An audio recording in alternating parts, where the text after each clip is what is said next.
Hello students, welcome back to chemistry with DB sir.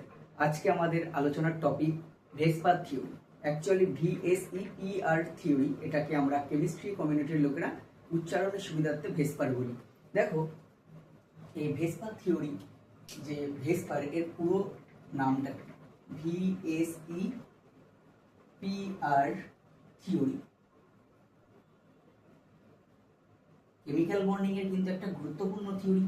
এখান থেকে structure কিরকম হবে সেইগুলো সম্বন্ধে একটা বিরাট ধারণা পাওয়া যায় এই থিওরি থেকে। দেখো, এই ভেসপার থিওরির পুরো অর্থ হলো valence shell electron pair repulsion theory. Valence shell electron pair repulsion theory, ঠিক আছে? তাহলে এই থিওরিতে কিন্তু 5টা রুল আছে। সেই 5টা রুল আমরা ধীরে ধীরে বলবো, প্রত্যেকটাকে এক্সপ্লেন করব।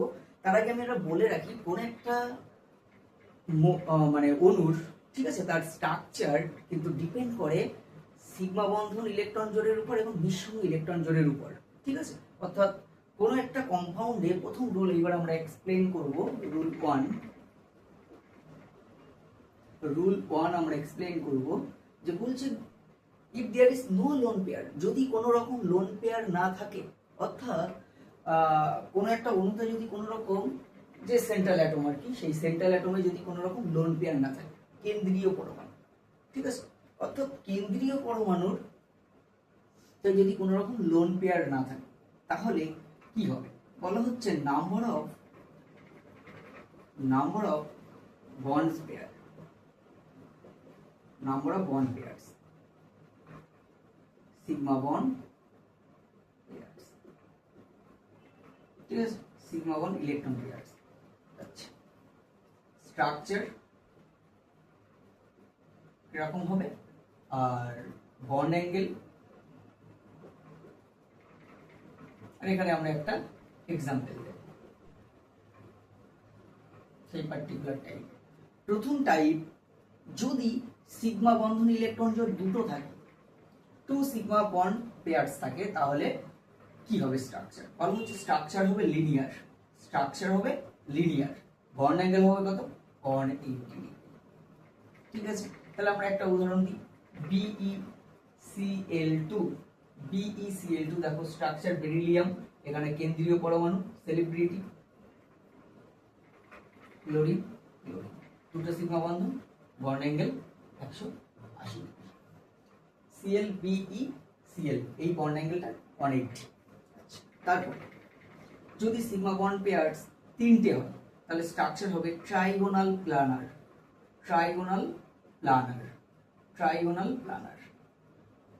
বন্ড অ্যাঙ্গেল কত হবে? 120 ডিগ্রি। অর্থাৎ এইগুলো কিন্তু আইডিয়াল স্ট্রাকচার। তার মানে কেন্দ্রীয় পরমাণুর কোনো নিঃসঙ্গ ইলেকট্রন যে জোড় নেই, অর্থাৎ কেন্দ্রীয় পরমাণুতে কোনো রকম নিঃসঙ্গ ইলেকট্রন জোড় না থাকলে এরকম হবে। তখন স্ট্রাকচার আমরা উদাহরণ দিতে পারি BF3, বোরন ট্রাইক্লোরাইড,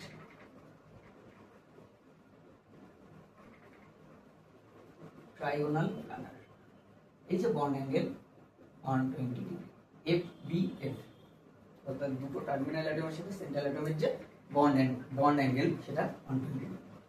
তারপরে 4 যদি হয় তাহলে টেট্রাহেড্রাল, চতুস্তলকীয়, বন্ড অ্যাঙ্গেল 109 ডিগ্রি 28 মিনিট। উদাহরণ CH4, মিথেন,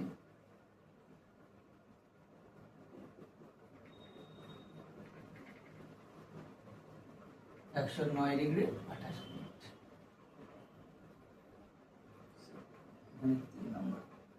4 নম্বরে যদি সিগমা বন্ড পেয়ার 5টা হয়, তাহলে হচ্ছে ট্রাইগোনাল বাইপ্রামিডাল, স্ট্রাকচার হবে কি?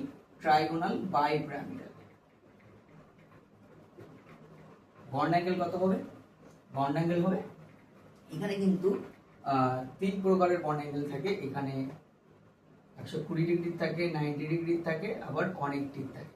বলছি PCl5 আইডিয়ালি এরকম একটা উদাহরণে আমরা দেখাতে পারি।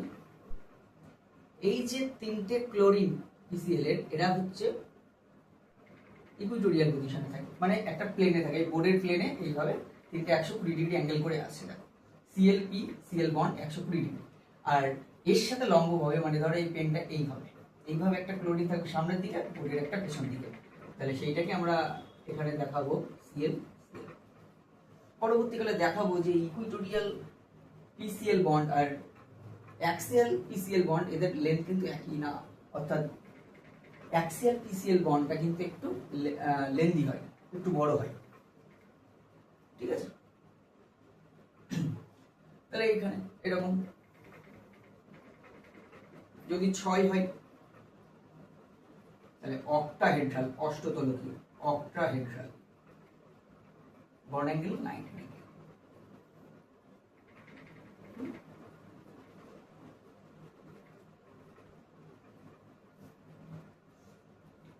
উদাহরণ SF6, 8টা তল থাকে সেই জন্য অষ্টতলক। এই সালফারের সাথে ফ্লোরিন 4টে একই প্লেনে, আর একটা অ্যাবভ দ্য প্লেন, একটা বিলো দ্য প্লেন, সালফার বরাবর, ঠিক আছে, অষ্টতলক। ধরো আমি সাপোজ বলি এই সালফারের রেসপেক্টে এইখানে যদি একটা ফ্লোরিন থাকে বোর্ডের উপরে সালফার বরাবর, তাই তো, তাহলে এই ফ্লোরিন একটা দেখো তল তৈরি করছে ত্রিভুজ আকার। একই রকম ভাবে এই ফ্লোরিন একটা তল তৈরি করবে, এই ফ্লোরিন একটা তল তৈরি করবে, এই ফ্লোরিন একটা তল তৈরি করবে, তাহলে 4টে তল নিচে উপরের দিকে পড়ে, 4টে নিচে, তাহলে টোটাল 8টা তল, তাহলে অষ্টতলকীয় এই জন্য নাম হচ্ছে। পরেরটা যদি সিগমা বন্ধন ইলেকট্রন জোড় 7টা হয় তাহলে স্ট্রাকচার হবে পেন্টাগোনাল বাইপিরামিডাল। পেন্টাগোনাল বাইপিরামিডাল মানে পিবিপি। এখানে বন্ড অ্যাঙ্গেল 72 ডিগ্রি, যা মেন এখানে 72 ডিগ্রি বন্ড অ্যাঙ্গেল, তাছাড়াও কিন্তু 90 ডিগ্রি এবং 180। এটার উদাহরণ IF7, ঠিক আছে, 5টা একই প্লেনে থাকবে, আয়োডিনের সাথে 5টা ফ্লোরিন একই প্লেনে থাকবে, আর একটা অ্যাবভ দ্য প্লেন, একটা বিলো দ্য প্লেন। ফ্লোরিন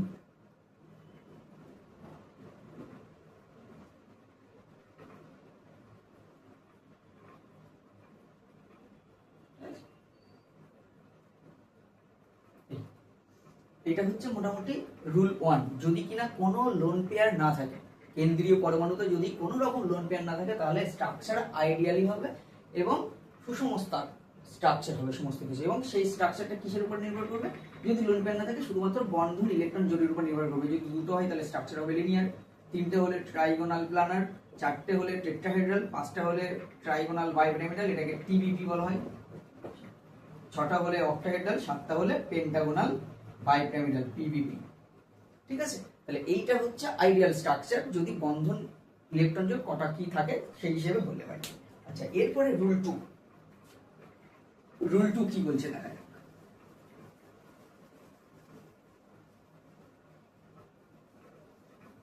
দেখো রুল 2 কি বলছে এটা বুঝতে গেলে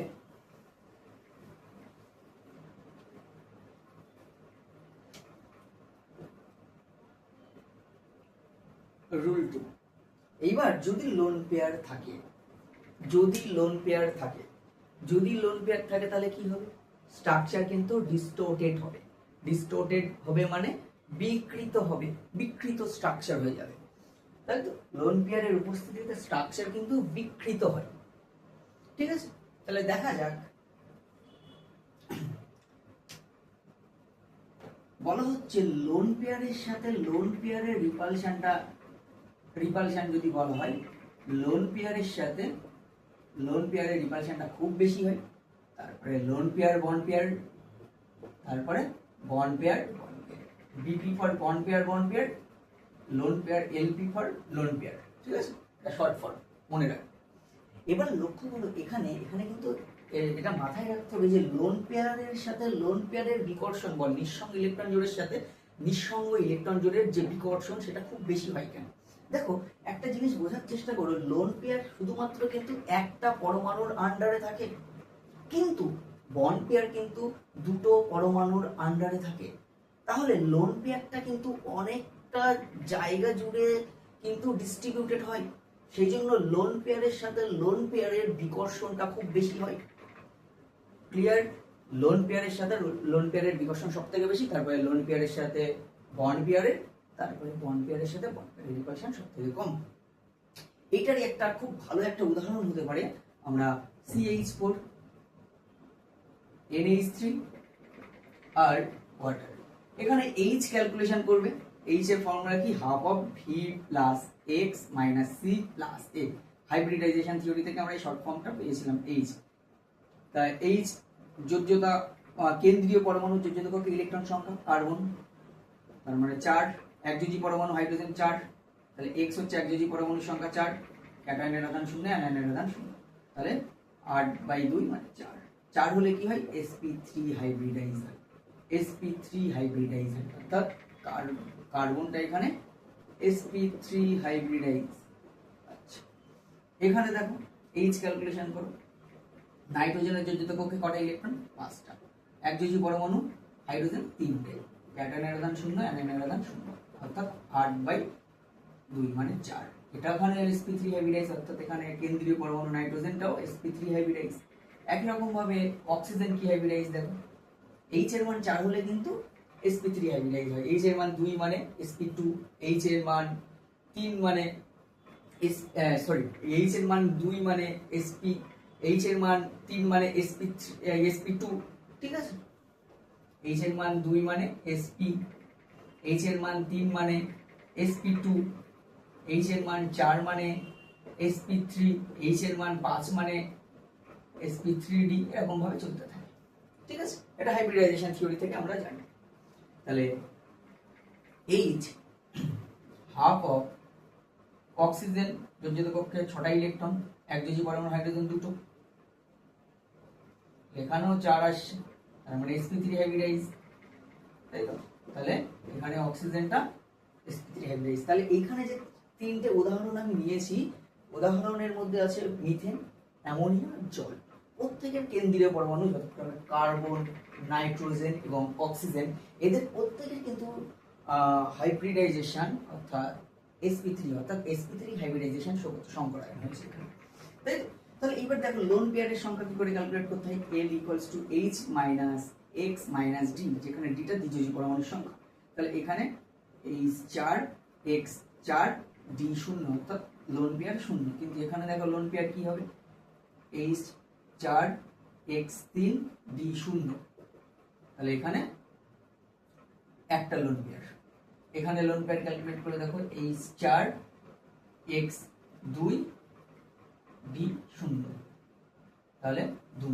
তাহলে দেখো 0 1 2 3 লোন পেয়ারের সংখ্যা। এইবার লোন পেয়ার থাকলে কি হবে? আমি স্ট্রাকচার আঁকার চেষ্টা করি। সবারই কিন্তু স্ট্রাকচার sp3 হাইব্রিডাইজেশনের জন্য সবারই স্ট্রাকচার টেট্রাহেড্রাল হওয়ার কথা ছিল, এটা কিন্তু মাথায় রাখবে। sp3 হাইব্রিডাইজেশনের জন্য কিন্তু সবারই স্ট্রাকচার sp3 হাইব্রিডাইজেশনের জন্য সবারই স্ট্রাকচার কিন্তু টেট্রাহেড্রাল হওয়ার কথা ছিল, কিন্তু এখানে সবার ক্ষেত্রে হতে পারবে না। এখানে দেখো কোনো লোন পেয়ার নেই, তার মানে রুল 1টা অ্যাপ্লাই হয়ে যাবে। যেহেতু CH4, তার মানে কার্বনের সাথে 4টে হাইড্রোজেন যুক্ত, তার মানে 4টে সমযোজী বন্ধন, 4টে সিগমা বন্ড, তার মানে এখানে সুষম চতুষ্ফলকীয় গঠন, অর্থাৎ এর বন্ড অ্যাঙ্গেল হবে 109 ডিগ্রি 28 মিনিট। এটার স্ট্রাকচার হবে টেট্রাহেড্রাল। টেট্রাহেড্রাল বন্ড অ্যাঙ্গেলের মান অর্থাৎ HCH বন্ড অ্যাঙ্গেলের মান 109 ডিগ্রি 28 মিনিট। কিন্তু অ্যামোনিয়ার ক্ষেত্রে দেখো একটা লোন পেয়ার আছে, তাহলে স্ট্রাকচারটা কিরকম হবে? স্ট্রাকচারটা কিন্তু আর টেট্রাহেড্রাল হতে পারবে না। এইখানে লোন পেয়ার জিওমেট্রিতে পার্টিসিপেট করে না। তাহলে এই যে লোন পেয়ারটা থাকার জন্য স্ট্রাকচারটা হয়ে যাচ্ছে পিরামিডাল শেপ হয়ে গেল। ঠিক বলেছিলাম, লোন পেয়ার থাকলে স্ট্রাকচারটা বিকৃত হবে। তাহলে বিকৃত হয়ে ডিস্টোর্টেড হয়ে গেল। ডিস্টোর্টেড হয়ে গিয়ে ওটা কিন্তু টেট্রাহেড্রাল নামে, ডিস্টোর্টেড টেট্রাহেড্রাল বা পিরামিডাল শেপ। ডিস্টোর্টেড টেট্রাহেড্রালের এই যে ভার্সন, এটা হচ্ছে পিরামিডাল, ঠিক আছে? এবার এখানে বন্ড অ্যাঙ্গেল কিন্তু 109 ডিগ্রি 28 মিনিট হতে পারবে না। HNH কেন? কারণ দেখো এই যে লোন পেয়ারের সাথে বন্ড পেয়ারের রিপালশন আছে এইদিকে, আবার এখানেও লোন পেয়ারের সাথে বন্ড পেয়ারের রিপালশন আছে, এখানেও লোন পেয়ারের সাথে এর সাথেও loan pair bond pair repulsion. তাহলে এখানে LP-BP রিপালশন আছে, আর LP-BP রিপালশনটা BP-BP রিপালশনের থেকে বেশি। সেকেন্ড রুল তাই বলছে। তাহলে আলটিমেটলি দেখো এই যে বন্ডগুলো একে রিপিল করলে এদিকে চলে আসবে, একে রিপিল করলে এদিকে চলে আসবে, ঠিক আছে। তাহলে এই রিপালশনের জন্য কিন্তু বন্ড পেয়ারের সাথে লোন পেয়ারের সাথে বন্ড পেয়ারের রিপালশনের জন্য এই বন্ড অ্যাঙ্গেলটা 109 ডিগ্রি 28 মিনিটটা থেকে কমে যাবে, ঠিক আছে। এইলে lone pair bond pair repulsion bond অ্যাঙ্গেলটাকে 107 এ নিয়ে আসবে, ঠিক আছে। H N H bond angle 107। একই রকম ভাবে জলের ক্ষেত্রে স্ট্রাকচারটা ও বিকৃত চতুষ্ফলকীয়, সেটা কি হয়ে যাচ্ছে, সেটা আলটিমেটলি হয়ে যাচ্ছে দেখো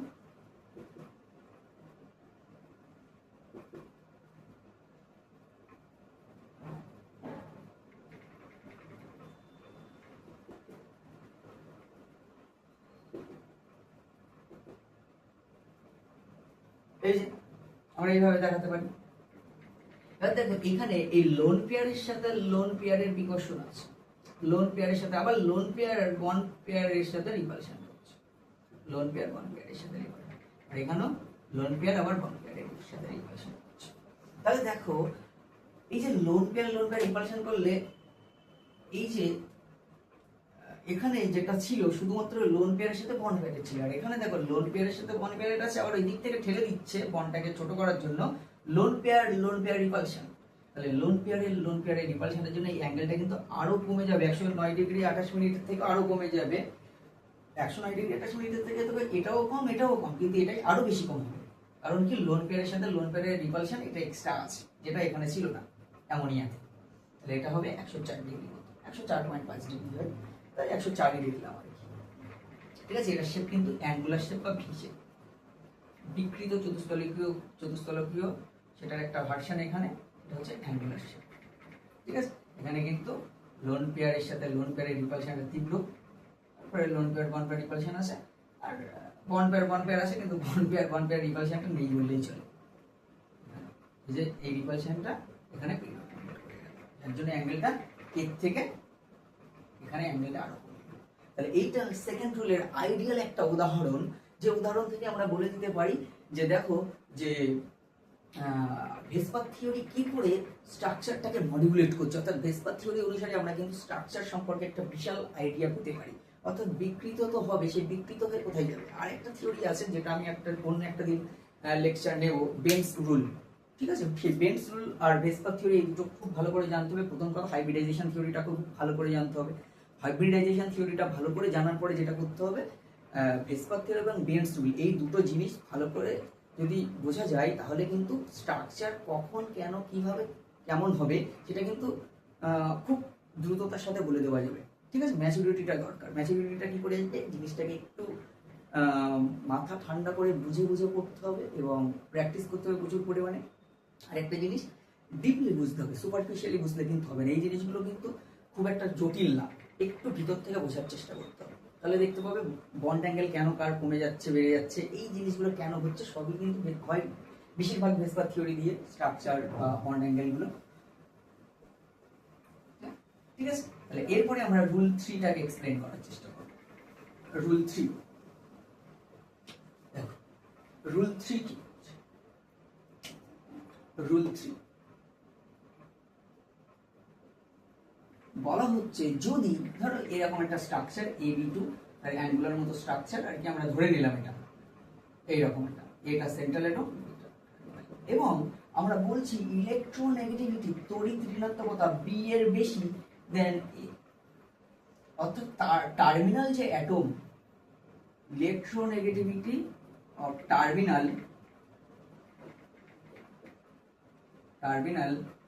অ্যাটম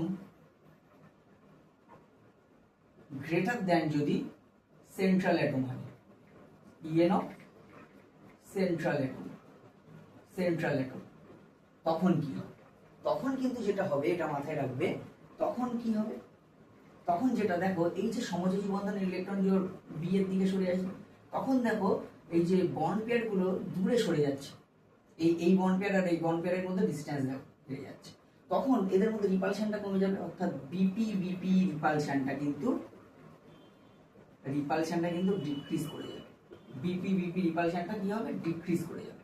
অর্থাৎ আমরা একটা জিনিস দেখলাম যদি কেন্দ্রীয় পরমাণুর তুলনায় প্রান্তীয় পরমাণুর তড়িৎ ঋণাত্মকতা বেশি হয়, বা উল্টোভাবে যদি বলি টার্মিনাল অ্যাটমের তড়িৎ ঋণাত্মকতা অর্থাৎ প্রান্তীয় পরমাণুর তড়িৎ ঋণাত্মকতা কেন্দ্রীয় পরমাণুর থেকে যদি বেশি হয়, ঠিক আছে, তখন কিন্তু বন্ড পেয়ার রিপালশনটা কমে যাচ্ছে। বন্ড পেয়ার রিপালশনটা কমে গেলে কিন্তু বন্ড অ্যাঙ্গেলটা রিপালশনটা কিন্তু কমে যাওয়ার ফলে এই যে এই রিপালশনটা বাড়লে কি হতো, বন্ড অ্যাঙ্গেলটা বেড়ে যেত, কিন্তু রিপালশনটা কি হচ্ছে, কমে যাচ্ছে। রিপালশনটা কমে যাওয়ার জন্য কি হবে, তুলনামূলকভাবে, এটা কিন্তু কম্পারেটিভ স্টাডি কিন্তু বুঝতে হবে এখানে, ঠিক আছে। আমি উদাহরণ দিলেই তোমাদের স্পষ্ট হবে। তাহলে বন্ড পেয়ার রিপালশনটা কমে যাওয়ার ফলে কি হবে, বন্ড পেয়ার রিপালশন যদি কমে যায় তাহলে বন্ড অ্যাঙ্গেল কিন্তু কমে যাবে। তাহলে বন্ড অ্যাঙ্গেল কি হবে, বন্ড অ্যাঙ্গেল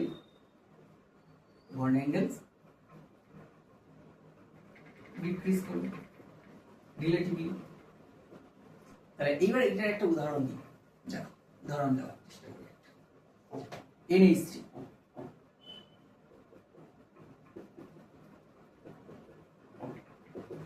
আর NF3,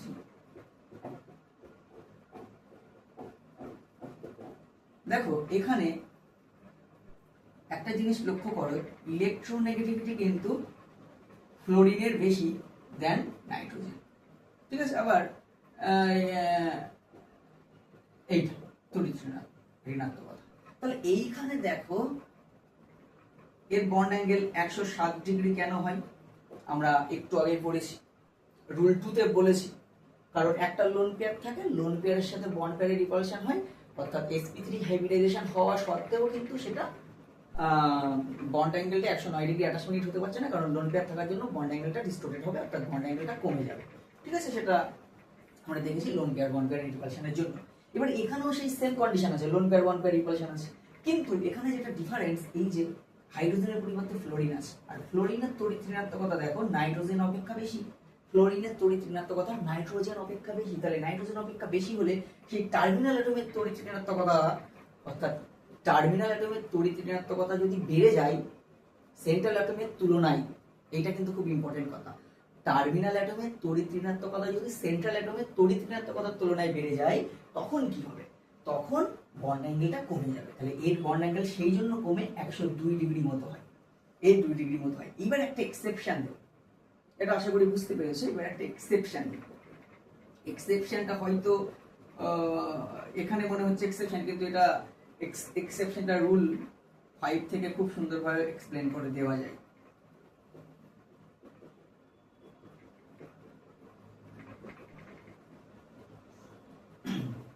এর বন্ড অ্যাঙ্গেল 94 ডিগ্রি, ঠিক আছে, আর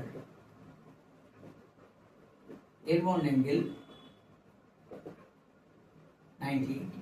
তাহলে দেখো উল্টোটা হওয়ার কথা ছিল না, এটা 98, কিন্তু হ্যাঁ 98 ডিগ্রি, উল্টোটা হওয়ার কথা ছিল না অ্যাকর্ডিং টু রুল 3, কিন্তু দেখো তা হয়নি।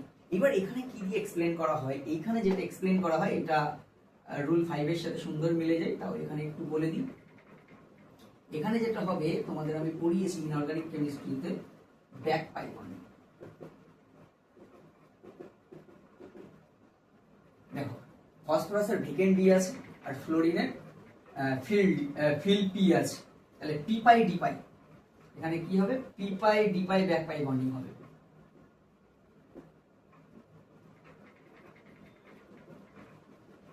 এরকম একটা ফ্লোরিন দেখানো হয়েছে, আরো দুটো ফ্লোরিনের সাথে একই রকম ভাবে হতে পারে, ঠিক আছে, একটা দেখালাম।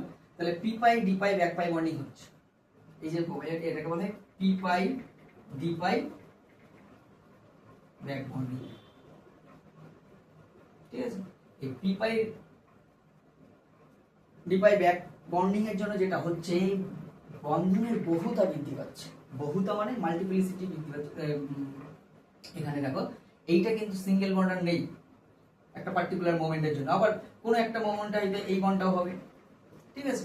তাহলে এট এ টাইম কোনো একটা বন্ড কিন্তু পিএফ বন্ড ডাবল হয়ে যাচ্ছে, তাহলে ডাবল বন্ডের সাথে সিঙ্গেল বন্ডের যে রিপালশন, সেটা কিন্তু, এটা আমি একটু পরেই বলছি, মাল্টিপল বন্ডের সাথে মাল্টিপল বন্ডের রিপালশন এটা অনেক বেশি হয় then multiple bond single bond, SB for single bond then single bond তো সিঙ্গেল বন্ডের মধ্যে রিপালশনটা খুবই কম হয় আর মাল্টিপল তাহলে এখানে এই বন্ধনের বহুতা বৃদ্ধি পাচ্ছে অর্থাৎ একটা বন্ড ডাবল বন্ড চরিত্র লাভ করছে একটাই অ্যাকচুয়ালি এটার রেজোনেন্স হাইব্রিড নিলে সবাই পার্শিয়ালি ডাবল বন্ড ক্যারেক্টার লাভ করে কিন্তু এট এ টাইম আমরা এই একটা পার্টিকুলার মোমেন্টে ভাবতে পারি একটা বন্ড সিঙ্গেল একটা বন্ড ডাবল ঠিক আছে তাহলে সেই জন্য পি পাই ডি পাই ব্যাক পাই বন্ডিং এর জন্য দেখা যাচ্ছে এখানে এই যে রিপালশন সিঙ্গেল বন্ড আর থাকছে না এখানে সিঙ্গেল বন্ড কনসিডার করেছে আর এখানে সিঙ্গেল বন্ড ডাবল বন্ডের মধ্যে রিপালশন বা সিঙ্গেল বন্ড মাল্টিপল বন্ডের মধ্যে রিপালশন তাহলে সেটা একটু বাড়বে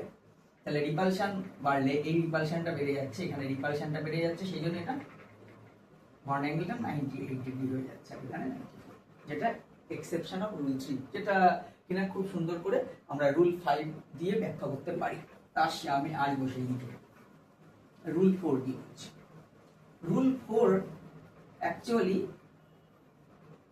রুল 3 এর উল্টোটা যদি ইলেকট্রোনেগেটিভিটি অফ সেন্ট্রাল অ্যাটম বেশি হয় ইলেকট্রোনেগেটিভিটি অফ টার্মিনাল অ্যাটম তাহলে আমরা ওই AB2 টাইপের একটা কনসিডার করি সেখানে দেখো আমরা বলছি তড়িৎ ঋণাত্মকতা A এর বেশি দেন B তাহলে ইলেকট্রন পেয়ার বন্ড পেয়ারের ইলেকট্রনগুলো এর দিকে সরে যাবে আর এর দিকে সরে যাওয়া মানে কি এই যে বন্ধন ইলেকট্রন জোড়গুলো কি কাছে চলে আসলে রিপালশন হবে তাহলে এই রিপালশনটার জন্য যখন সেন্ট্রাল অ্যাটমের তড়িৎ ঋণাত্মকতা টার্মিনাল অ্যাটমের থেকে বেশি হবে তুলনামূলকভাবে তখন ওই যে বন্ধন ইলেকট্রন জোড় আর বন্ধন ইলেকট্রন জোড় অর্থাৎ বন্ড পেয়ারের সাথে বন্ড পেয়ারের যে রিপালশন এই বন্ড পেয়ার রিপালশনটা কি হবে ইনক্রিজ করে যাবে রিলেটিভলি ইনক্রিজ করে যাবে তাহলে রিলেটিভলি যদি ইনক্রিজ করে যায় তাহলে কি হবে বন্ড অ্যাঙ্গেল বেড়ে যাবে বন্ড অ্যাঙ্গেল কিন্তু ইনক্রিজ করে যাবে তাহলে আমরা একটু সেইটাকে দেখানোর চেষ্টা করি একটা উদাহরণ দিয়ে H2S আর H2O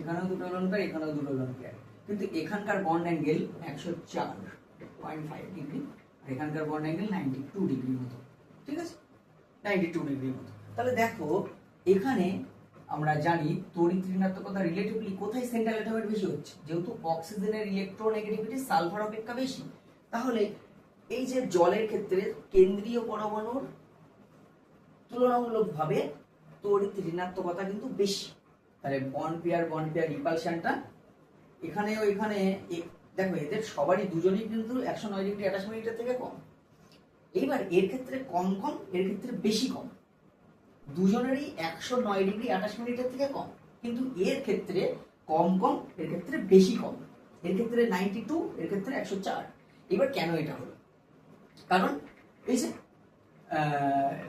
আমরা তো এটা জানি লোন সবাই 109 ডিগ্রি 28 মিনিটের থেকে কম কেন সেটা হচ্ছে লোন পেয়ার রিপালশন আর লোন পেয়ার বন্ড পেয়ার রিপালশনটা প্রিডোমিনেট করে বন্ড পেয়ার রিপালশন এরকম ভালো এটা আমরা জানি তার জন্য এদের 109 ডিগ্রি 28 মিনিট থেকে কম হলো কিন্তু এর ক্ষেত্রে অনেকটাই কম আর এর ক্ষেত্রে খুব একটা বেশি কম না তার কারণটা হচ্ছে এই যে বন্ড পেয়ার রিপালশনটা এটাকে রেগুলেট করছে এই যে কেন্দ্রীয় পরমাণু তড়িৎ ঋণাত্মকতা বেড়ে গেলে বন্ড পেয়ার রিপালশনটা তুলনামূলকভাবে বেড়ে যায় তাহলে এর ক্ষেত্রে বন্ড পেয়ার রিপালশনটা জলের ক্ষেত্রে বন্ড পেয়ার রিপালশনটা তুলনামূলকভাবে বেড়ে যাচ্ছে তাহলে তুলনামূলকভাবে বেড়ে যাওয়ার জন্য এই অবজারভেশনটা আমরা দেখতে পাই তাহলে এটা কিন্তু রুল 4 থেকে বলা যায় আচ্ছা রুল 5 এক্ষুনি বললাম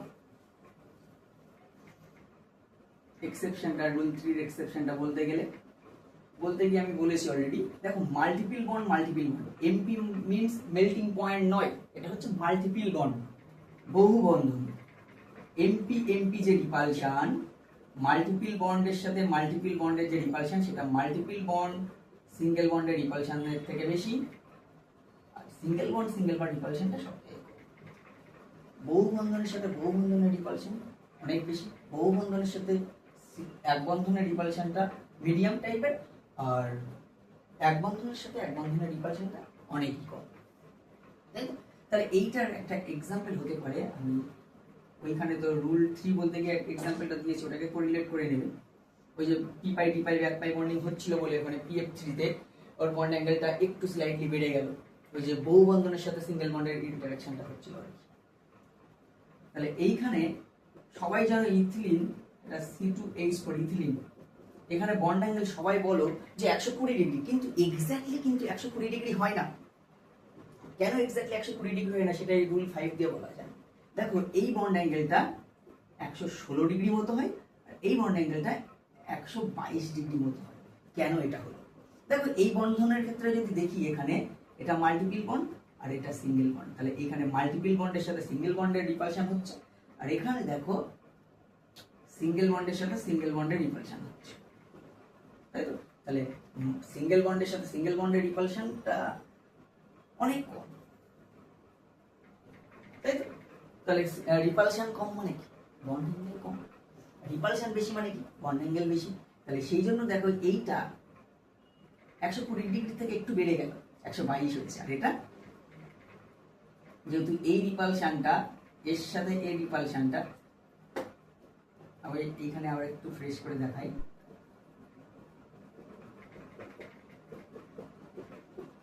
এই এর সাথে এর যে রিপালশন, এই রিপালশনটার জন্য কি হবে? এই বন্ড অ্যাঙ্গেলটা বাড়বে, সেই জন্য এটা 120 ডিগ্রি থেকে বেড়ে 122 মতো হয়ে গেছে।